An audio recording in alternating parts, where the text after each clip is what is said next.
Hello students, आज हम अपने चैप्टर नंबर 1 की लास्ट एक्सरसाइज करेंगे। एक्सरसाइज 1.5। 1.5 एक्सरसाइज में जो क्वेश्चंस हैं हमारे वो थोड़े से अलग हैं, इसीलिए जो क्वेश्चंस को सॉल्व करने में बच्चों को प्रॉब्लम आ जाती है।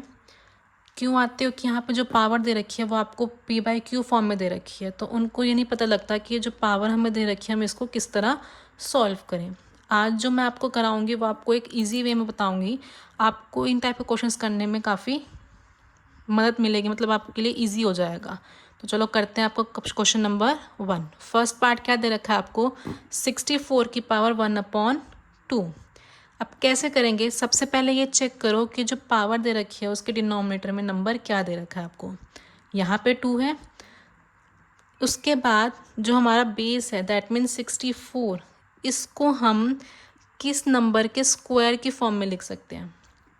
दैट मीन्स दो नंबर्स को मल्टीप्लाई करने पे 64 आए तो हमारा क्या होगा, 8 होता है। हमें पता है 8 8 क्या होता है 64, तो 8 का स्क्वायर हमारा क्या हो जाएगा 64, और साथ में क्या बचा हमारा 1/2 बच गया।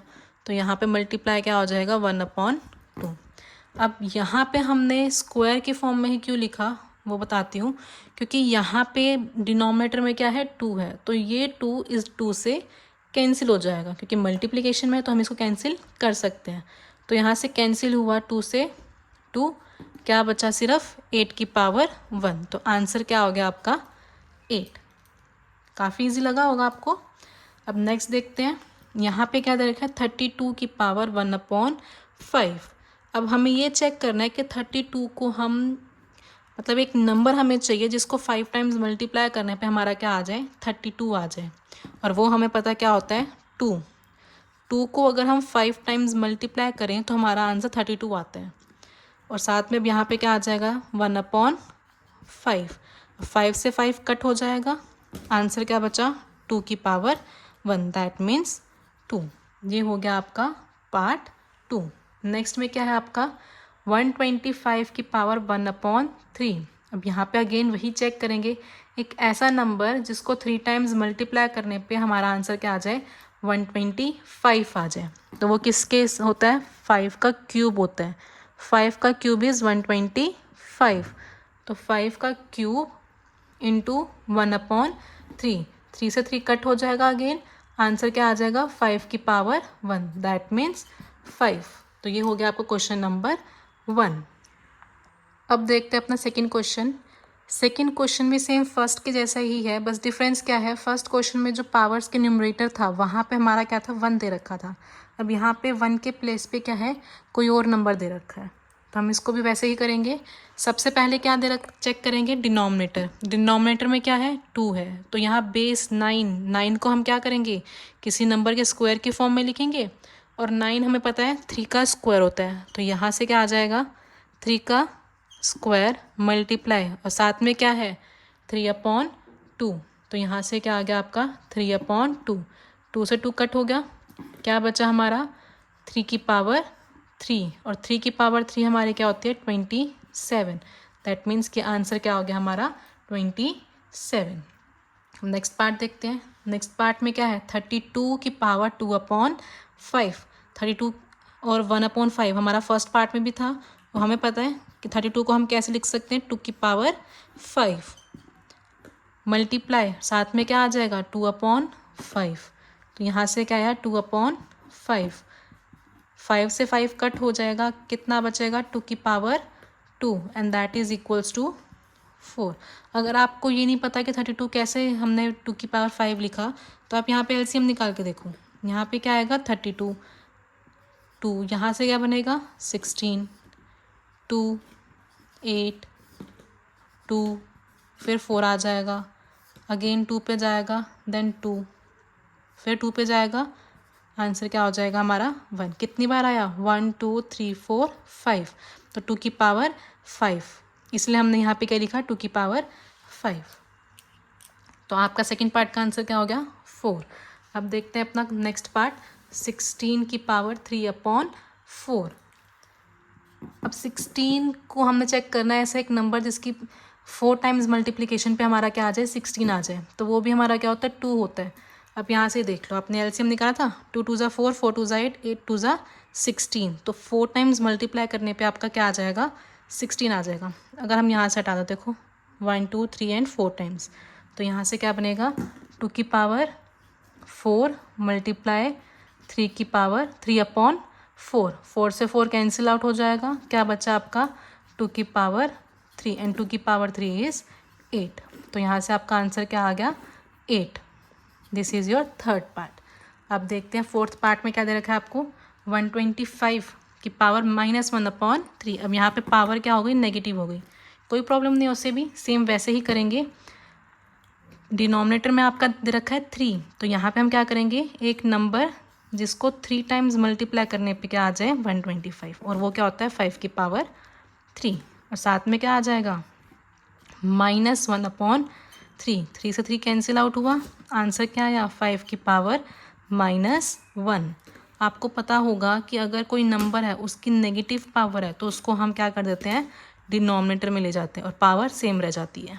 तो इसलिए हम इसको भी कैसे लिखेंगे, 1/5 की पावर 1। 1 लिखो ना लिखो, आपका आंसर क्या हो जाएगा, 1/5। तो this is your second question. अब देखते हैं क्वेश्चन नंबर 3, जो इस एक्सरसाइज का लास्ट क्वेश्चन है।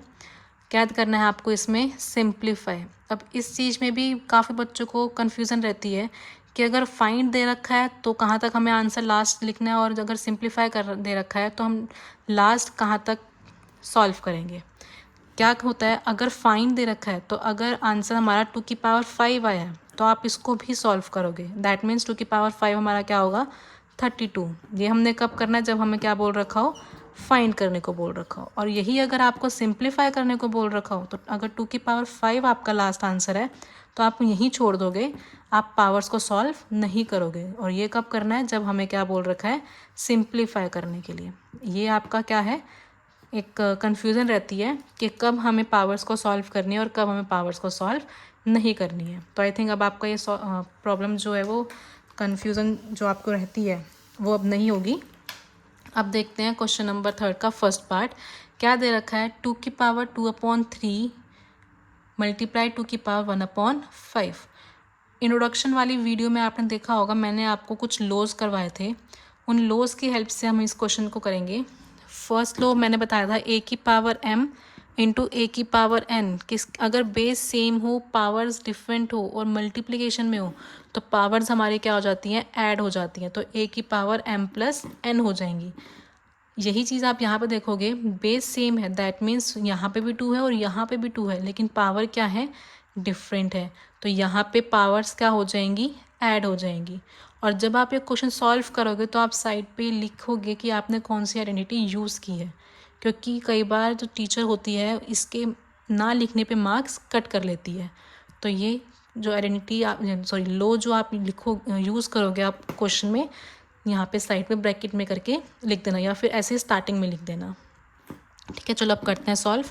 क्या हो जाएगा, a की power m plus n, that means कि 2 की पावर 2/3 प्लस 1/5। अब यहाँ पे क्या है, 2 फ्रैक्शंस हैं, एडिशन है, कैसे सॉल्व करेंगे, सबसे पहले लेंगे इसका एलसीएम। यहाँ से क्या आ जाएगा, 15, 5 2 हमारा क्या बनेगा, 10 प्लस यहाँ से क्या बनेगा, 3। तो आंसर आपका क्या हो जाएगा, 2 की पावर 13/15। ये हो जाएगा आपका फर्स्ट पार्ट। अब देखते हैं नेक्स्ट पार्ट। नेक्स्ट पार्ट में क्या दे रखा है, 1/3 की power 3 whole raise to the power 7। यहाँ पे भी कौन सी आइडेंटिटी लगेगी, a की power m whole raise to the power n, that is equals to a की power m into n। Means एक नंबर के ऊपर पावर दे रखी है आपको, उसके भी होल पावर आपको एक और पावर दे रखी है, तो उसको क्या कर देंगे, पावर्स को मल्टीप्लाई। तो यहाँ से क्या बनेगा, 3 की power 3 multiply 7, that will be equals to 1/3 की पावर 21। ओके, अब यहाँ पे हमें सिंप्लीफाई करना था तो हम इसको यहाँ तक ही छोड़ देंगे, यही आपका आंसर हो जाएगा। और अगर फाइंड दे रखा होता तो हम इसको प्रॉपर सॉल्व करते। ठीक है, अब करते हैं नेक्स्ट पार्ट। नेक्स्ट पार्ट में आपको क्या दे रखा है, 11 1/2 डिवाइड बाई 11 1/4। इसके लिए भी हमने की थी कि अगर a की पावर m अपॉन में a की पावर n है मतलब डिवीज़न में है, बेस सेम है, तो पावर्स क्या हो जाती है, माइनस हो जाती है। तो यहाँ पे वही यूज़ करेंगे। क्या आ जाएगा यहाँ पे, 11 1/2 माइनस 1/4। देखो बेस सेम है, पावर डिफरेंट थी, तो हमने ये यूज़ कर ली। अगर बेस सेम है मल्टीप्लिकेशन में होती तो ये वाली यूज़ हो जाती। अब क्या आ जाएगा यहाँ से, 11 एलसीएम लेंगे, कितना आएगा 4, यहाँ बनेगा 2 minus 1, that will be equals to 11 1/4 and this will be your answer. Okay, अब बढ़ते हैं नेक्स्ट पार्ट की तरफ। क्या दे रखा है आपको, 7 की पावर 1/2 इंटू में 8 की पावर 1/2। अब यहाँ पे पावर्स तो सेम है लेकिन बेस डिफरेंट है, तो इसके लिए कौन सी यूज़ होएगी, a की पावर m इंटू में b की पावर m, और ये हमारे किसके इक्वल होती है, ab whole raise to the power m। तो आप अब ये वाली यूज़ करोगे, क्या बन जाएगा यहाँ से, 7 into 8 whole raise to the power 1/2। अब 7 8 से हमारा क्या होता है, 56, तो 56 की पावर हमारी क्या आ जाएगी, 1/2। This will be your answer and this will be your question number 3। आपको इस एक्सरसाइज में किसी भी क्वेश्चन में कुछ भी प्रॉब्लम हो तो आप कमेंट बॉक्स में लिख देना, मैं ट्राई करूँगी आपका पूरे उस प्रॉब्लम्स को सॉल्व करने के लिए। अगर आपको ये अच्छा लगा हो तो लाइक सब्सक्राइब शेयर कर देना। नेक्स्ट वीडियो में हम नेक्स्ट चैप्टर शुरू करेंगे।